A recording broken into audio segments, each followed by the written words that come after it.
எல்லா பெருமைகளும் இறைவனுக்கே. இறைவன் வாழ்க்கையை நம் மீது கடமையாக்கி இருக்கின்றான். நாம் நல்ல முறையில் வாழ வேண்டும்.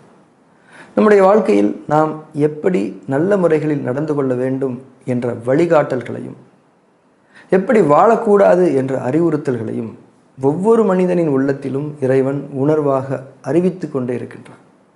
சில நேரங்களில் எச்சரிக்கைகளையும் இறைவன் மனிதர்களின் மனங்களில் ஏற்படுத்துகின்றான். இருந்தாலும் மனிதன் அவைகளையெல்லாம் கவனித்தும் கண்டுகொள்ளாமல் தொடர்ந்து தவறுகள் செய்யக்கூடிய பலகீனனாகவே இருந்து கொண்டிருக்கின்றான்.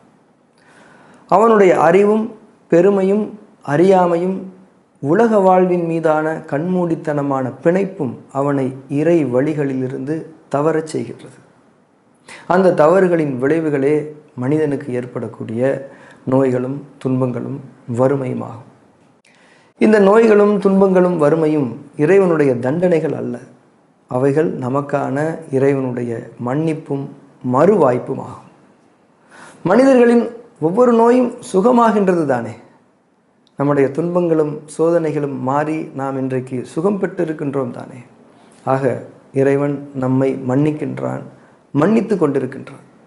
ஏனென்றால் வாழ்வியல் ஒழுங்குகளில் நிலை பெற்று வாழ்பவர்களுக்கு இறைவன் மகத்தான நற்கூலிகளை பிற்படுத்தி வைத்திருக்கின்றான்.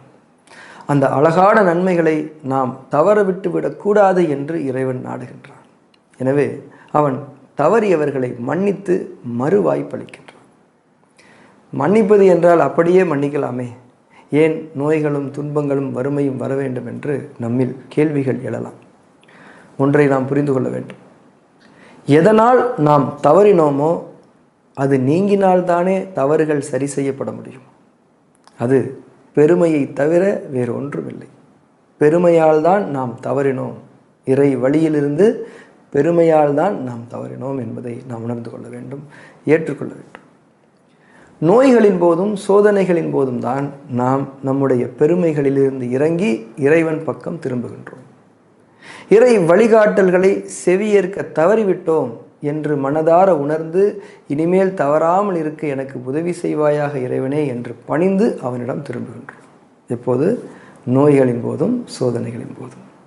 இறைவனும் நம்மை நோக்குகின்றான். நம்முடைய நோய்களுக்கு அவன் மருத்துவங்கள் மூலம் நிவாரணங்களையும், மீண்டும் தவறிவிடாத தன்மையில் வாழ்க்கையை வாழ வாழ்வியல் ஞானங்களையும் வழங்கி அவன் நமக்கு அருள் புரிகின்றான்.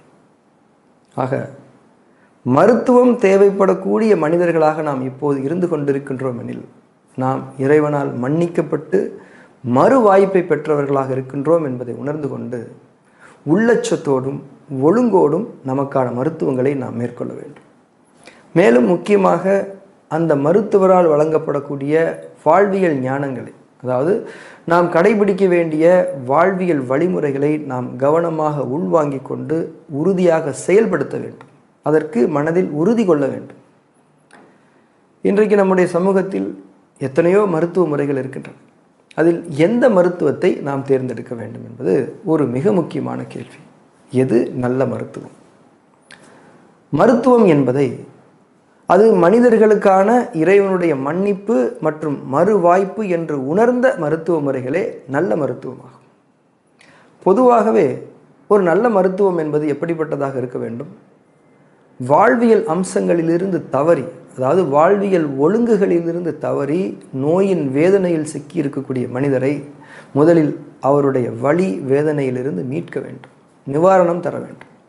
பின் அவர் தவறிய வாழ்வியல் அம்சங்கள் குறித்தும் அதற்கான சரியான நெறிகள் குறித்தும் அவருக்கு உறுதியாக நினைவூட்ட வேண்டும், கற்பிக்க வேண்டும். பின் அதில் அவரை உறுதியாக நிலை பெற வைக்க வேண்டும்.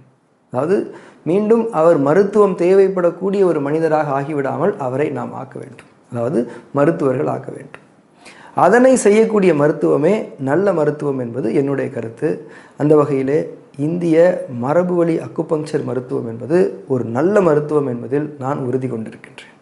காரணம், நிறைவான வாழ்வியல் தெளிவுகளை, அதாவது வாழ்வியல் நெறிகளை பற்றிய கருத்துக்களை, வலிமை மிக்க மருத்துவ நுட்பங்களையும் கொண்ட ஒரு அற்புதமான கலவையாக அக்குபங்க்சர் வாழ்க்கை அறிவியலும் அக்குபங்க்சர் மருத்துவ அறிவியலும் அமைந்துள்ளது. ஏற்கனவே சொன்னபடி நீங்கள் மருத்துவம் தேவைப்படக்கூடிய ஒருவராக இருந்து கொண்டிருக்கின்றீர்கள் என்றால் நிச்சயமாக இந்திய மரபுவழி அக்குபங்க்சர் எனும் நல்ல மருத்துவத்தை நாடிக்கொள்ளுங்கள். அதனுடைய வழிமுறைகள் உங்களுக்கு உதவ முடியுமா என்பதை உறுதி செய்து கொள்ளுங்கள்.